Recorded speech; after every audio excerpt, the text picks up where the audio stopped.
এখনো তোমার সেই ডানা ঝাপটানোর শব্দ শুনতে পাই, এখনো তোমার সেই দারুণ বিলাপ কানে বাজে। গগন বিহারী চিল, খরদীপ্র দুপুর বেলায় তুমি এক আকাশের থেকে অন্য আকাশের দিকে তেজস্বী ও স্বভাবত সঙ্গীহীন সম্রাটের মতো সহজ উল্লাসে বাতাসে সাঁতার কেটে চলেছিলে।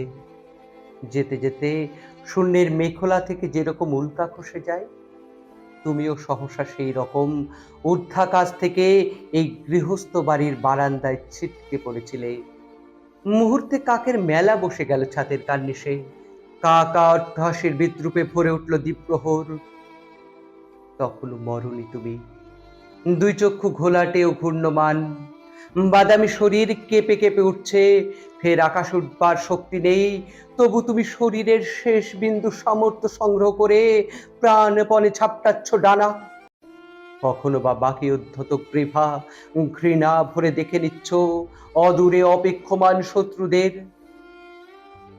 গগন বিহারী চিল, যারা উঠতে উঠতে পারে না, আর পারে না বলেই যারা পৃথিবীর ভাগাড়েও আস্থা করে কাপুরুষ মাস্তানের মতো দঙ্গল পাকিয়ে ঘুরে বেড়ায়, তাদের হাতে কি কখনো আমি ঊর্ধ্বচারী মানুষের লাঞ্ছনা দেখিনি?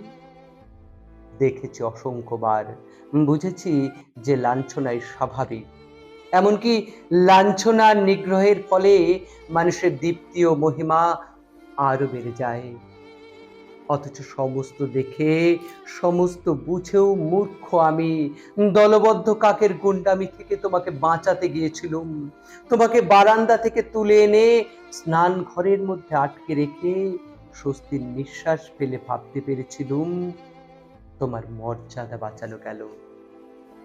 এখন বুঝতে পারি, বস্তুত তোমাকে এক বিদ্রুপের চেয়ে আরো ক্রূর, আরো ভয়ঙ্কর বিদ্রুপের ভিতর নিক্ষেপ করেছিলুম সেদিন।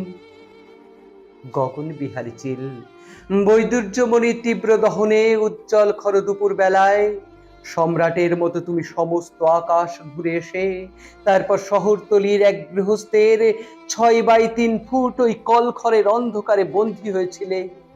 সারা রাত ঝাপট মেরেছে তুমি কাঠের দরজায়, নখরে আশ্রিত মেঝো। সারা রাত আপন সাম্রাজ্য থেকে নির্বাসিত, বিচ্যুত হবার অপমানে, গ্লানিতে ও যন্ত্রণায় চিৎকার করেছ। অমন ধারালো শুকনো বুক ফাটা আর্তনাদ আমি কখনো শুনিনি। মনে হয়েছিল যেন পাখি নয়, বিশ্ব চরাচর আজ রাতে ওই কলঘরের অন্ধকারে বন্দী হয়ে চিৎকার করছে। গগন বিহারী চিল, সকালে তোমাকে আমি মুক্তি দেব বলে দরজা খুলে যখন দেখলুম মেঝের উপর তুমি স্থির ও নিঃশব্দ হয়ে পড়ে আছো, তখন আবার মনে হয়েছিল তুমি তো পাখি নও, তুমি অফুরন্ত আকাশের প্রাণমূর্তি।